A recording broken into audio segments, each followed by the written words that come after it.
with us today, a guest that really needs no introduction, particularly for the leaders in this room and to the fire service at large.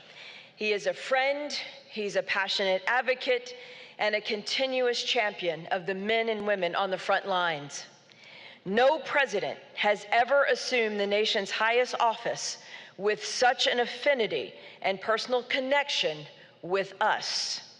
President Joe Biden was a founding co-chair of the Congressional Fire Service Caucus and served in that capacity continuously until his election as Vice President of the United States, where he continued to advance our issues. Today, for the first time since President Truman in 1947, the President of the United States is participating in the National Summit on Fire Prevention and Control. Please welcome the President of the United States, Joe Biden. Doctor, thank you very, very much. It's very gracious of you. I appreciate it. And the U.S. Fire Administration is doing a great job. Look, I want to take this opportunity to thank you all for an opportunity to speak at the summit. And it's wonderful to see so many good friends, you know, sitting out there looking. Ed Kelly, and I think President Black is there. Kevin, I hope, I can't quite see what I can't see in the front there, I think. And I actually wish I could be there with you in person. You know, I mean it. You know, and I've had to pay respects with you this past weekend on the National Fallen Firefighters Memorial. 30 years ago, God, it seems like 30 years ago. 30 years ago, I was the original co-sponsor with Paul Sarbanes and others of the National Fallen Firefighters Foundation Act. And over the years, I've spoken at too many funerals for fallen firefighters. From the national events like the Memorial of the Arizona 19 Hot Shots in 2013 to the individuals in my home state that unfortunately are too numerous to name. And each one of you is a hero to the community. You've touched people's lives. So I'd like to take a moment at the top here to honor the lives we've lost of those the past 2 years, including from COVID, 135 on-duty firefighters in 2021, another 77 to date in 2022. And it's an acute reminder of the risk firefighters bear, and quite frankly, their bravery. You're the only ones who run toward flames and not away from them when that fire bell rings. And you look, you know, many of you heard me say before, first God made man, then he made a few firefighters. God made man, then he made a few firefighters. I grew up in Claymont, Delaware, and I went to a little school called Holy Rosary Grade School across from the Claymont Fire Hall. And all my buddies, either became a firefighter, a cop, or a priest. I wasn't qualified for any of them, so here I am. But, you know, it's truly amazing that an estimated 1,041,200 local and municipal firefighters, 65% of you are volunteers. And I'm proud to say in Delaware, my home state, it's 98.3% of all firefighters are volunteer firefighters. And by the way, I know you're all having trouble keeping, because of COVID and because of the schedules people have these days, attracting enough volunteers to man all the stations. You're the heart of the community. You know, people don't appreciate you until they need you, but then they do, and you're always there. Firefighters have saved my life and the life of my family. I want to just tell you for a moment, I know a lot of you know, if anyone's from Delaware there knows, you know, way back in 1972, before I got sworn in, my family, my wife was Christmas shopping with my 3 children, and a tractor trailer, they got in an accident, broadsided and killed my wife, killed my daughter, and my 2 boys, who were then almost 3 and almost 4, were on top of their dead sister and mother. And it took the jaws of life from my local fire department, volunteers, to get them out and get them to the hospital. And they saved their lives. In addition to that, what happened was I was doing Meet the Press, and lightning struck a little pond behind my house, came up through the ground into the air conditioning system, ended up generating thick black smoke, literally that of those proportions. And from the basement to the third floor, the attic, everything was ruined. And the kitchen floor, we almost lost a couple firefighters, they tell me, because the kitchen floor was the burning between the beams in the house, in addition to almost collapsed into the basement. And then I got rushed to the hospital for turned out to be almost a 9-hour operation with a cranial aneurysm in the middle of a snowstorm by my fire company. They got me down, they saved my life. And so I owe you, and so many other Americans owe you as well, so many families. The only thing that saves lives of a firefighter are more firefighters. The only thing that saves lives of a firefighter are more firefighters. That's why, as a senator and when I was out of office and then back as president, we do everything we can to support and pay for firefighters, more firefighters. You know, and you're there for most people who've just lost everything. And by the way, again, to ad lib a second here, you know, you're also, what people don't realize, you're the same folks who are there holding the boot in the corner to raise money for the people who just lost their home. Not a joke. That's what you do. That's what you do.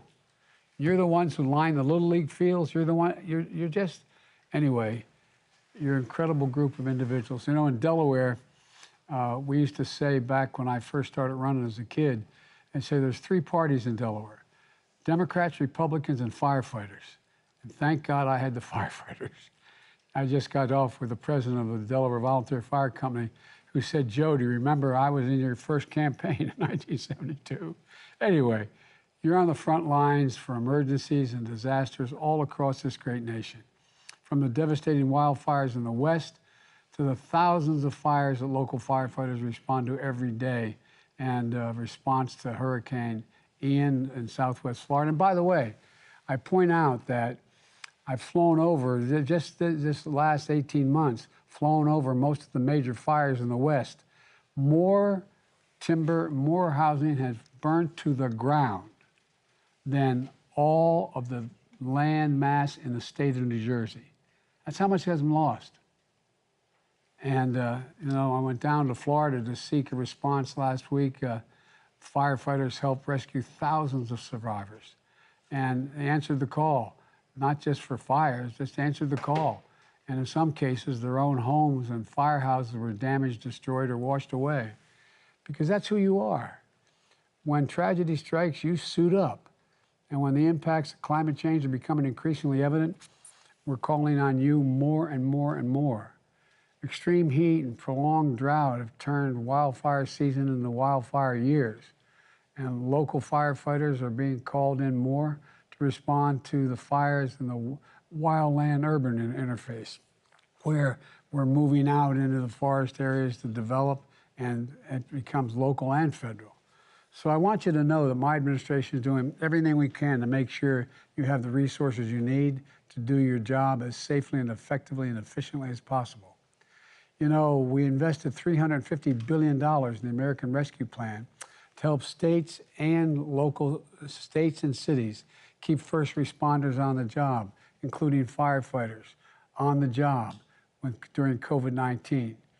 And between the American Rescue Plan and my 2023 budget request, we've increased federal firefighting grants by $320 million, which includes money to fund 1,200 more local firefighters in the field, hundreds more emergency response vehicles, and thousands of sets of turnout gear.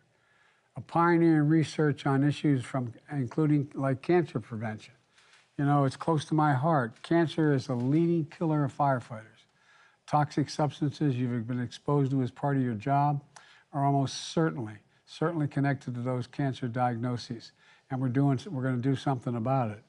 The Cancer Moonshot is bringing together every part of our government to cut cancer death rates in half and to end cancer as we know it, including by addressing environmental and toxic exposures to prevent cancer. We just passed national legislation to deal with the burn pits in Afghanistan and Iraq, and that so many of our soldiers, we finally got it passed.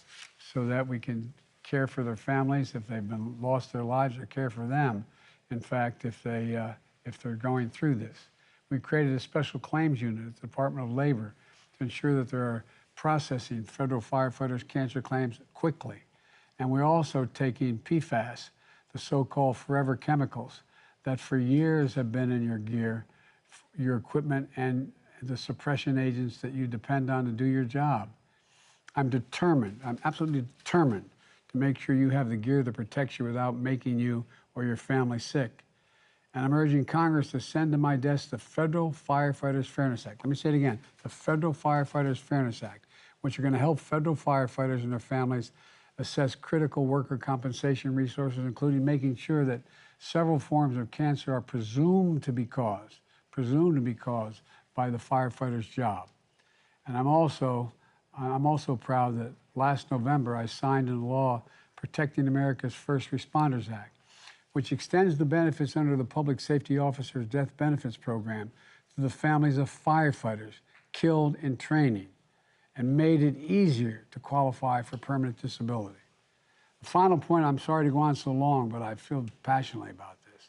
The final point I'd like to make today is that we're doing everything we can to ease the burden on our firefighters by preventing fires. This is the 100th, hard to believe, it's the 100th anniversary of Fire Prevention Week. And the landmark legislation I've signed into law includes historic investments to reduce the risk of fire. The bipartisan infrastructure law includes significant forest management increases, community resilience to wildfires, and harnesses new technologies to keep communities safe. It's also repairing vital infrastructure that firefighters and other first responders rely on to quickly get to those in need. By the way, we're talking about all the bridges that are in tough shape. I was out in western Pennsylvania. There was a fire station, a bridge over a creek, and a school not far from there. They have to go, I think it was 7 miles. If that, they couldn't go across the bridge because it wasn't strong enough to maintain and handle the fire truck. You know, the Inflation Reduction Act enables us to take unprecedented steps to confront climate crisis, which is going to protect forest health, reduce fire risk, and supercharge our clean energy future. We're also maximizing protections for people when fires do break out through a national initiative to help states, local, and tribal and territorial governments adapt and adopt the most up-to-date building codes that reflect the threats from climate change. We're using the Department of Defense satellite imagery to detect wildfires in their early stages, so firefighters have a better chance to suppress the fires early before they can impact on local communities. And we're working to help educate the public on basic fire safety, like preparing fire escape plans, testing smoke and carbon monoxide and alarms monthly, and replacing those alarms every 10 years. This is simple steps we can take to save lives. Look, on behalf of my own family and every American, I just want to close this saying again, thank you, thank you, thank you. Fires will always be a fact of human life. And when the worst happens, when those alarms go off, when everything and everybody you love is in danger, there's no better sight in the world than that firefighter who's ready to go to work. So thank you for being who you are. Thank you for all the heroes you represent. You are on the alert and on call in communities all across this country right now as I speak. So God bless you all, and may God protect our firefighters. Thank you for letting me have a chance to talk to you. I literally do wish I were there with you. Thank you. And thank you, Lori. Thank you. Thank you, Mr. President. Thank you.